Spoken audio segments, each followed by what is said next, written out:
कि चंद्रशेखर आजाद जी के अलावा कितने सांसदों ने, इस देश के विपक्ष के नेता हैं राहुल गांधी, पूरे देश में यात्रा कर रहे हैं, अभी करने वाले हैं फिर से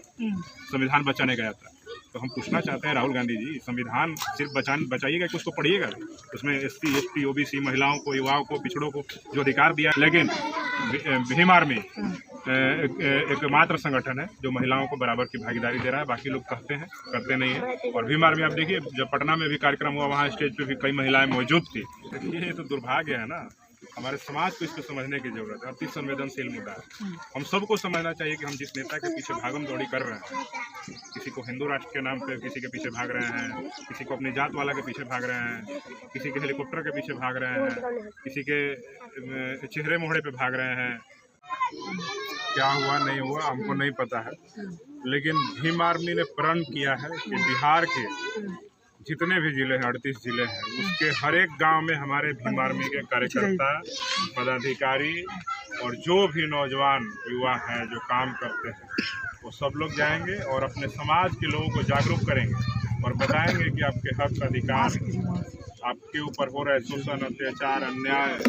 और तमाम जो संवैधानिक अधिकारों में कटौती हो रहा है, आपके आरक्षण के साथ छेड़छाड़ करने का प्रयास किया जा रहा है, संविधान के कई आर्टिकल्स को खत्म करने का प्रयास किया जा रहा है, आपके SC ST एक्ट को कमजोर करने का कहेंगे, और तमाम जो मुद्दे हैं उन तमाम मुद्दों पे जाकर अपने समाज के लोग को जागरूक करेंगे और जो बहुजन महापुरुष हैं उनके विचारधारा को बता करके भीम आर्मी भारत एकता मिशन को हर एक बहुजन समाज के लोगों को, ऐसे मैं पूरे देश के बहुजन समाज को भीम आर्मी का सदस्य मानता हूँ, क्योंकि जो लोग मैंने देखा है बिहार के ही अंदर और कई राज्यों में भी कि जो SC ST OBC समाज के लोग हैं, जब उनके ऊपर शोषण, अत्याचार, अन्याय होता है, वो अन्याय और अत्याचार की घटना से पहले तमाम पार्टियों के झंडे उठा रहे होते हैं, लेकिन जब अन्याय, अत्याचार, शोषण होता है तो उस समय वो जिन पार्टियों का झंडा उठाते हैं वो कोई पार्टी का नेता और पार्टी वाला लोग उनका साथ नहीं देता है, वो उस समय अकेले होते हैं, उस समय उसका साथ सिर्फ और सिर्फ भीम आर्मी देता है। तो इस वजह से मैं पूरे देश के SC ST OBC समाज को भीम आर्मी का सदस्य मानता हूँ। लेकिन बहुत अच्छी पहल है कि आज हम सब लोग मिल करके, हमारे पदाधिकारी, जिम्मेदार जो भी लोग हैं, वो सब लोग गाँवों में जा रहे हैं और हमारे विचारधारा से, हमारे नेता के विचारधारा से, हमारे संघर्षों से, भीम आर्मी के कार्यवाह को देख करके बुद्धिजीवियों में और तमाम जो तबका है इस देश का बहुजन समाज का, उन सब के बीच जो एक जागृति पैदा हुई है भीम आर्मी के साथ जुड़ने के लिए और इस कारवां को आगे बढ़ाने के लिए, एक काबिले तारीफ है। और मुझे लगता है कि इस देश में जितने भी महापुरुष हैं उतनी तीव्र गति से उन्होंने अब इस बहुजन आंदोलन को नहीं चलाया। बाबा साहब कहते थे कि इस समाज का अगर विकास मापना है तो उसकी महिलाओं के विकास से मापा जाए, तो भीम आर्मी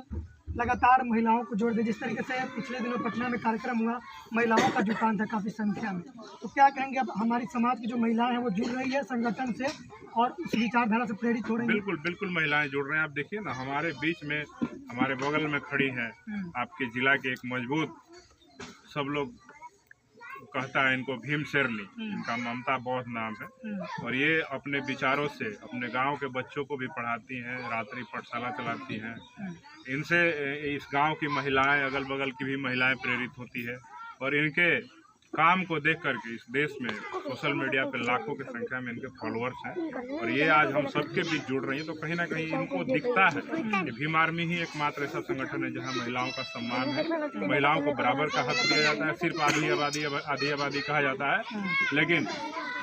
भीम आर्मी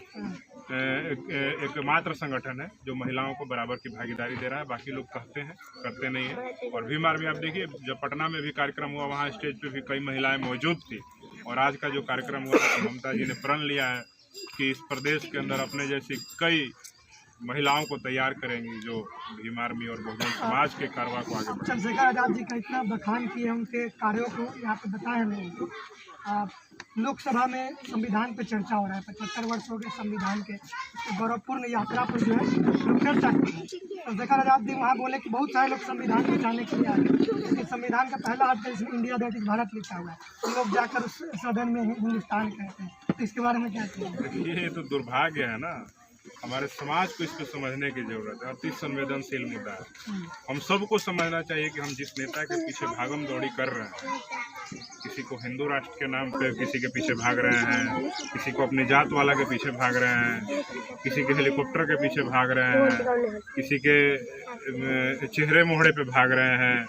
और किसी के संविधान बचाने के नाम पे, आरक्षण बचाने के नाम पे भाग रहे हैं, किसी को पार्टी बचाने के नाम पे भाग रहे हैं। तो हम सबको समझना होगा कि जिसको आप कहते हैं कि ये हमारा संविधान बचाए, उस पर आप सोचिए ना। ये सवालिया निशान है ना कि संसद के अंदर जाते हैं, संविधान की किताब लेके शपथ लेते हैं। वो तो हमारे नेता ने शुरुआत की, लेकिन उनके देखा देखी पक्ष और विपक्ष के कई सांसदों ने जय भीम और बाबा साहब अम्बेडकर का जिंदाबाद और संविधान के प्रति दिखाया। लेकिन आप देखिए कि चंद्रशेखर आज़ाद जी के अलावा कितने सांसदों ने, इस देश के विपक्ष के नेता हैं राहुल गांधी, पूरे देश में यात्रा कर रहे हैं, अभी करने वाले हैं फिर से संविधान बचाने का यात्रा। तो हम पूछना चाहते हैं राहुल गांधी जी, संविधान सिर्फ बचाइएगा कि उसको पढ़िएगा,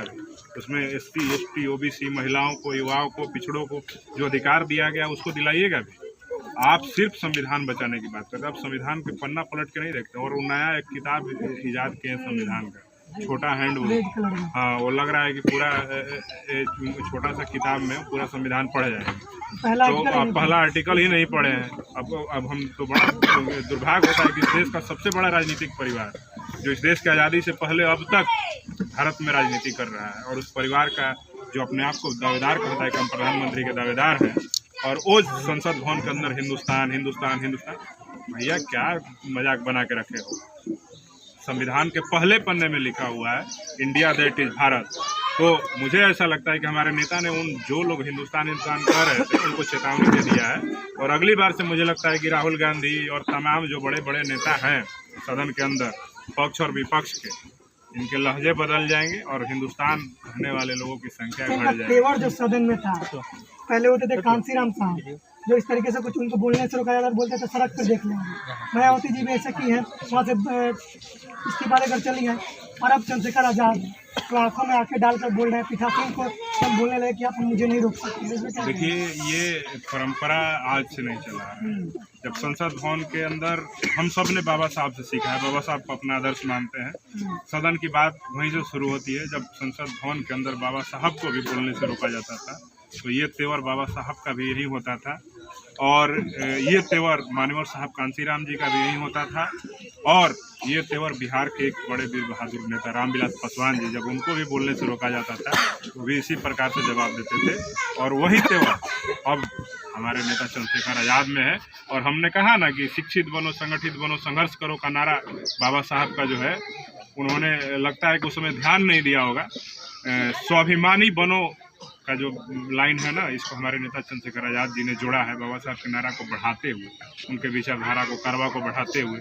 तो हमारे नेता स्वाभिमानी है, और जब भी हमारे स्वाभिमान पे आँच आएगा तो इसी प्रकार से पलट करके विरोधियों को जवाब। आखिरी सवाल है, महाराष्ट्र के परभनी में बीते दिनों हिंसा हुआ है, बाबा साहब के स्टैचू के साथ छेड़छाड़ हुआ है, संविधान का जो रेप्लिका है उसके साथ छेड़छाड़ हुआ, फाड़ दिया गया। इसको लेकर महाराष्ट्र में हिंसा भड़क गई और तमाम जो अम्बेडकरवादी साथी थे उन पर लाठीचार्ज किया गया। तो हमारे देश में ऐसा देखा जाता है कि जब किसी के धर्म शास्त्र के साथ या उनके आस्था के साथ अगर कुछ ऐसा अपमान कर दिया गया तो देश में हिंसा भड़क जाता है या आंदोलन करने लगते हैं। लेकिन अब संविधान से इतना जुड़ाव हो गया है, बाबा साहब से इतना जुड़ाव हो गया है कि लोग उसके लिए सड़क पर आंदोलन करने चले जा रहे हैं, और जो प्रशासन है वो लाठी चाहते हैं। क्या कहेंगे, जो आस्था, जो प्रेम संविधान और बाबा साहब के प्रति बढ़ रहा है लोगों के अंदर? देखिए, हम यही कहेंगे कि इस देश का जो बहुजन समाज है, मानवर साहब ने कहा था कि ये समाज सोया हुआ है, जिस दिन जग जाएगा ये अपने हक अधिकार छीन के लेगा। तो ये परभनी में जो घटना हुई और उसको लेके पूरे महाराष्ट्र में जो उबाल है, वो उबाल का आँच धीरे धीरे, अगर इस देश में जो लोग भी संविधान को, उसके रेप्लिका को, बाबा साहब की प्रतिमा को हल्के में ले रहे हैं, उनको कान खोल करके समझ लेना चाहिए कि हम फर्जी धर्म ग्रंथ बचाने के लिए, मंदिर बचाने के लिए लड़ाई नहीं लड़ने वाले लोग। अगर तुम्हारे धर्म ग्रंथ, तुम्हारे मंदिर, तुम्हारे मस्जिद, तुम्हारे गुरुद्वारा, तुम्हारे जो ये क्या कहा जाता है चर्च, इन सबको बचाने की जब बात आएगी ना, गिरजाघरों को, तो वहाँ भी बचाने के लिए संविधान ही आपको बचाएगा। आपके राम की भी जब मंदिर अयोध्या में बनी तो ये संविधान ही था कि आपको अधिकार दिया कि आप अपने आस्था के साथ, जो वर्शिप एक्ट है उसके माध्यम से आपको दिया गया कि आप वहाँ पे मंदिर बना लीजिए। तो सोचिए कि इस देश में जब संविधान सुरक्षित रहेगा तब